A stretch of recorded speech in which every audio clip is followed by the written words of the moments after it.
let's face it, cold calling can be an absolutely brutal game. You spend ages crafting your pitch, your messaging, your tonality, only then to just be hit with voicemail after voicemail after voicemail. But here is the thing. Voicemail isn't your enemy. It can actually be an inescapable, essential part of your sales process. Why? Because of course, decision makers are busy. They're juggling meetings, emails, and a million other priorities. The chances of catching them when you call them the first time are pretty slim. And so voicemails can be your golden opportunity to leave a lasting impression, even when you can't connect live with the prospect. And so in this video, you're going to learn the 3 most important ingredients for an effective voicemail, and of course, how to practically implement it. First things first, keep it short. The golden rule of voicemails is brevity. Imagine your prospect is checking their voicemail between meetings, or when they're in traffic, or when they've got a million other things on the go, they're just trying to rattle through the 5 or 6 voicemails that have been left on their phone. They don't have time to listen to a novel. In fact, how many times have you yourself listened to a long voicemail, got 2/3 of the way through, and then just deleted it? Obviously, that's exactly what we're trying to avoid. So you've got to aim for less than 30 seconds. Get in, hit your key points, and get out. Respect the buyer's time here. And you can think of it like an elevator pitch. Short, impactful, straight to the point. Hit them with your value proposition, the reason why they should care about what you have to say, and then quickly wrap it up. Jason Bay made this one clear on a recent episode of the Salesman.com podcast. Good rule of thumb, though, is keep it around 30 seconds. And the reason for that is they don't know who you are. People have really short attention spans. If you're going to ask for more than 30 seconds of their time, it's just too big of an ask. Now, cramming everything that you want to say in just 30 seconds, well, that's going to be tough. But don't worry, we're going to break it down step by step. I'm even going to show you a proven voicemail template later on in the video that gets results. Okay, so now hopefully you agree that we need brevity. But here is the real kicker. Voicemails can't be all just business and numbers and data either. It's like a bit of a balancing act here. Position it in your mind like you're meeting someone for the first time. You wouldn't just launch straight into a product demo, right? You'd perhaps try and find a little bit of common ground. You'd show a little bit of personality there as well. And that's the 80-20 rule in action, right? I talk about the Pareto's law, the 80-20 rule all the time on this channel. And in your voicemail, you want to give 80% info and 20% personalization. And so let's break that down a little bit further. 80% of your message, the bulk of it, should focus on providing valuable information to the prospect. You should be answering the following questions. What problem do you solve? How can you help that specific prospect achieve their specific goals? And don't talk about your company, don't brag about them. Instead, explain how your specific product or service directly benefits the person that you're leaving the voicemail for. Think about it. Would you rather hear someone talk about themselves all day, the company they represent, or would you rather have someone leave you a quick, sharp, to the point voicemail of, I think I can solve this problem in this way for a person that's just like you. Here's why you should trust me. Here's my number. Obviously, this should be a no-brainer, right? Now, the remaining 20% is where the personalization comes in. Did you have a common connection on LinkedIn? Well, very quickly mention it. This shows that you did your research. This shows that you aren't just another robo-dialer. This shows that, in fact, the AI that's coming down the pipe very, very soon, it shows that you're probably not just an AI bot spamming the marketplace as well.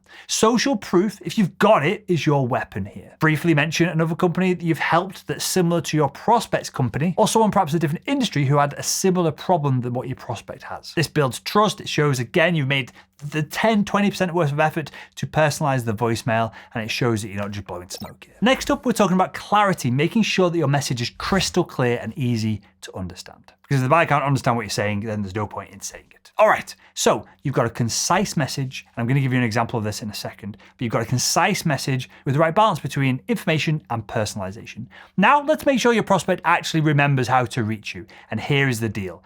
Clarity in a voicemail, as I talk like this, with gaps in between the words, is absolutely key. You've undoubtedly left voicemails where the prospect picked up the phone, they might be a perfect fit to work with you, and then they can't understand half the things you're saying because you're rushing through it, because this is your 18th voicemail in a row. You're just trying to get the dial numbers up for a dashboard that's on your manager's desk that they look at once a month and they moan at you if you've not had 5 zillion dials a day. Well, that is dumb. Slow down, be clear and concise when you communicate, and especially when this is an interaction where the buyer can't ask, hey, can you repeat that, please? You've undoubtedly had voicemails like that. I obviously have as well. It's a disaster, and we want to stop that at all costs. The prospect needs to understand exactly who you are, what you're offering, and most importantly, how to get in touch with you. Now, being frank. The chances of a prospect getting back to you on a voicemail are somewhat slim. I've had people call me back when the voicemail has been succinct and to the point and they want me to solve their problem. It absolutely happens. But the goal here with your voicemail isn't necessarily to get the call back. It's another impression of your voice on the buyer. It's another impression of, oh, this person sounds interesting to speak to. Oh, it's another reminder that, yeah, I probably should get back to Will about Salesman.com Academy for my team or for myself as a small business owner. It's one of 20, 30, 500 impressions that you need to get in front of your buyer like clockwork over and over and over before they book that meeting with you. So to make everything stick, slow and steady wins the race. Don't rattle off your phone number like you're in a rap battle with some other sales nerd out there rather than just actually picking up the phone and go closing some deals. Speak slowly, speak clearly. Enunciate each word as you are saying it, each digit of your phone number. And think about it. Would you rather try and decipher a mumbled mess of numbers, text, and words? Or if you were getting the voicemail, would you rather have a clear number to call in case you feel this is a good fit? Obviously, selfishly, we want them to understand the number, but from their perspective, we want to make it easy for them to reach out to us. Next, I want you to repeat the key elements. State your number twice. This gives the prospect a chance to grab a pen and paper in real time when they're listening to your voicemail and write the number out. Again, this is not rocket science. We're just trying to get practical with all of this. Similarly, if you have a complicated name or your email's a little bit weird, then spell it out word for word. At the end of this podcast episode,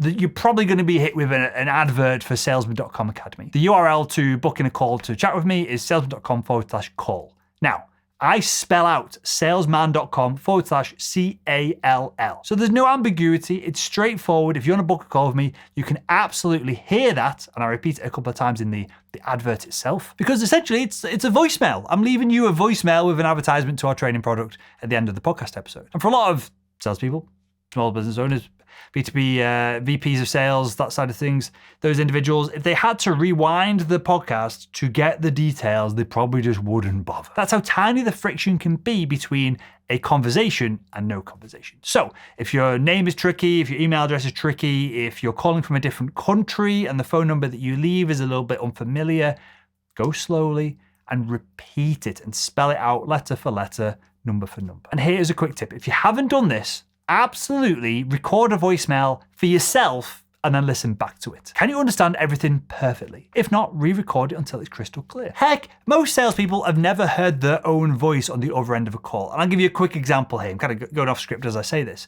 But I do all my Zoom calls, all my training and all my outbound activities on my MacBook. And I have Apple AirPods in my ears as I do it. So if I want to stand up and walk around, I can do. And I found very quickly after recording a few calls and recording a voicemail to see how it sounds, that the microphone on the AirPods sucks. It is terrible. It is just rubbish. It sounds like a phone call from 25 years ago. Whereas the microphone on the MacBook, no matter whether I'm sat in front of it or I'm 10 foot the other side of the room, sounds awesome. So what I do is I have the speakers or the person's voice coming into my ears for the AirPods, but I use the microphone on the MacBook to improve the legibility and the audio quality of my voice as I'm speaking, calling, leaving voicemails, that sort of thing. And I only come to that realization once I listened back to the audio quality that I'd left when I was using the microphone on the AirPods. Because you would assume that the microphone's here, it's right close to your face, it's going to be much better, but that wasn't the case. So if you haven't recorded yourself leaving a voicemail for, generic company number 27, just to practice it, absolutely record a voicemail, listen back to it, and see, can I hear everything that I'm saying? Does my accent, rightly or wrongly, does my accent affect the communication? Am I talking with enough gaps in between each word so that the buyer can understand? Am I enunciating the specific syllables within each word so that it can be clearly understood? All these sort of things. One thing for me to say it to you, it's quite enough for you to hear yourself back. And remember, a prospect who couldn't reach you because they didn't understand your voicemail it's not just a lost opportunity, it's an actual travesty. That is money, that's that next meal out, it's the Porsche, it's, I don't know, whatever it is you're moving towards in your B2B sales career. Hopefully you've got a goal where it's early retirement. It is the Ferrari, whatever you're moving towards. It's you putting in one step of effort, but getting absolutely no return on that investment. Okay, so in the next step of this video, we're going to unveil the proven voicemail template that combines everything that we've learned so far. So this is the template that I personally use and it's what we teach over at Salesman.com Academy. So let's take a quick look. So I make the call, I get the rings, and then I get the beep, the message of leave me a voicemail, and I jump straight in. And I'll go, hi, Sarah, it's Will Barron from Salesman.com, 111-222-333. I'm calling because I was reading your LinkedIn profile and I noticed that we're both connected to, and then whatever you've got in common with the buyer. I wanted to tell you about a product that is relevant to your work at the company. We've helped similar company drive a quantifiable outcome in under than a specific time frame. And I think we can do the same for you. Again, it's Will Barron from Salesman.com, 111-222-333. I'll follow up with a quick email. There we go. Pretty easy, right? It's short, it's got balance, it's super clear with the contact details, and it's damn well effective. And that is it. That is a recipe for sales voicemail success. Remember, keep it short, hit them with value, and leave your information and the communication that you have, make it as clear as day. And why not click the video that's on screen right now and continue making selling simple.